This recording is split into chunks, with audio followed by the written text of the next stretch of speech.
مبارك عليكم. النهارده الجمعه هعمل سمان هحشي مرته.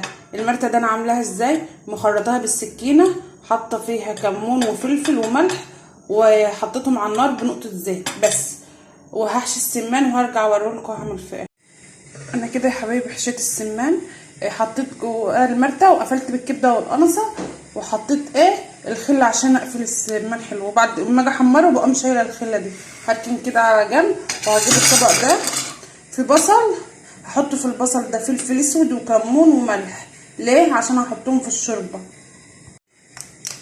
هحط الكمون والفلفل، دي هتبقى تحقيقة الشوربه.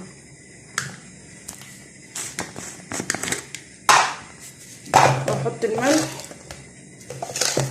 بقى اظبطه عشان هو ده هيبقى الخد بتاع الشوربه. وهقوم مقلباهم كده واروح على البوتاجاز اشوف هعمل ايه. الميه بدات تغلي اهو، هحط حبهان واحط البصله المرته اللي انا عملتها. بتفرق فعلا في الشوربه بتبقى طعمها تحفه زي شوربه البط بالظبط، بس انا شوربه البط ما بحطش فيها ملح. هسيبها تغلي واقوم حاطه السمان فيها. الشوربه غلت اهي، هي فيها ريم ابيض. ليه؟ لان البصله معموله في الكبه. هحط السمان طبعا انا غسلاه بملح وليمون نقعته. هسيبها تغلي وتستوي، وما احط الملح هحطه معاكم. وهعمل هنا لوبيا. اللوبيا دي انا نقعها من بالليل، دي لوبيا ام عين بيضه، هسلقها برضو هعملها معاكم. بصوا يا حبايب قلبي، الميه غلت اهي وصفيت اللوبيا هحطها.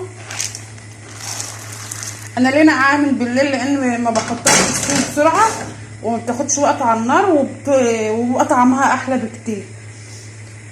هنشوف هنعمل ايه تاني وهوريكم مع بعض. بشكر اي حد بيكتب لي كومنت حلو، ما تحرمش منكم ابدا. بصوا يا حبايبي اللوبيا غلت اهي، ما طلعتش ريم، رغوه بيضه فوق عشان انا غسلاها زي الرز. تعالوا اما نشوف السمان.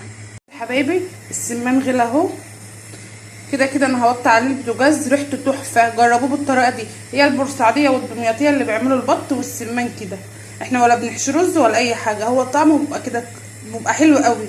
هو والبط والسمان والحمام، الثلاث حاجات دي بنحشيها مرته بتبقى تحفه. جربوها مش هتندموا. هنا بعمل التسبيكه بتاعت اللوبيا. حطيت بصله وحطيت معلقه سمنه، بقلبهم كويس لغايه ما يصفروا. الطبق ده بقى فيه كمون، مرقه، ملح، فلفل اسود بس. وهرجع لكم تاني اوريكم هعملها ازاي.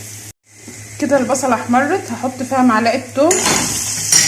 هتقولوا الحله صغيره على اللوبيا، انا كده مش هحط اللوبيا كلها لان احنا فاردين بس.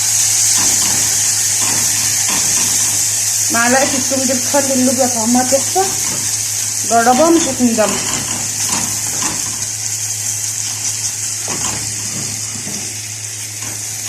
انا طفيت البوتاجاز عشان النار عاليه قوي، التوم هتتحرق. هحمرها وهرجع اوريكم وانا بحط الطماطم. كده خلاص التوم احمرت والبصله، هطش الطماطم.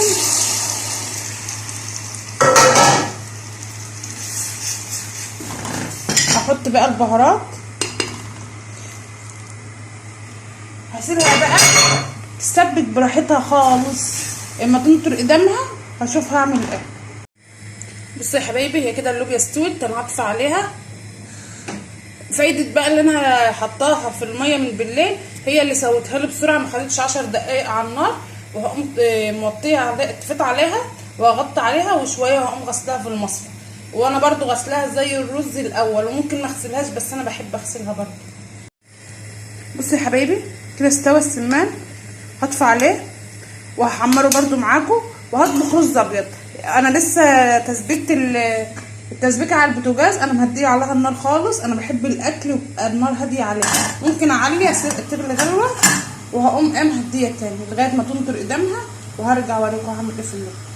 بصوا يا حبايبي كده التسبيكه نطرت قدامها، انا مسبكاها قوي. شايفين ازاي انا بعمل كده للوبيا؟ لازم التسبيكه تبقى عامله كده. واللوبيا اهي غسلاها كويس اهي. انا ما بحبش للوبيا صلصه كتيره، بس هي محتاجه معلقه شوربه او شويه ميه. بس انا بصوا يا حبايبي، هي محتاجه شويه ميه او شويه شوربه، بس انا هحط شويه ميه لان انا حاطه مكعب مرقه وخايفه تبقى حادقه. هسيبها تغلي مع بعض بقى مع بعضها، وهوريكم في الاخر منظر الاكل. انا هعمل رز بالشعريه انا عاملاه معاكم قبل كده، في الاخر خالص هوريكم منظر الاكل عامل ازاي، وهوريكم برده السمان انا سويته ازاي، وهحمر معاكم السمان برده. حبايبي السمان كده استوى اهو، استوى خالص. هركنه على جنب وهحمره. تعالوا بقى نشوف اللوبيا اللي انا كنت سلقاها. بصوا اللوبيا اهي انا سلقتها، خدت شويه عملتهم، ودول الكيسين دول هعينهم في الفريزر لما عاوزه اطلعهم مسلوقين بتبقى تحفه. جربوها عنها مسلوقه بتبقى تحفه وما بيتغيرش طعم ولا اي حاجه. بحمر السمان اهو، فلفل كده زي ما قلت لكم، هحمره وهغرف الاكل وهوريكم. كده الاكل خلص، السمان انا محمره اهو، الرز والشوربه واللوبيا تحفه، الاكل كله تحفه.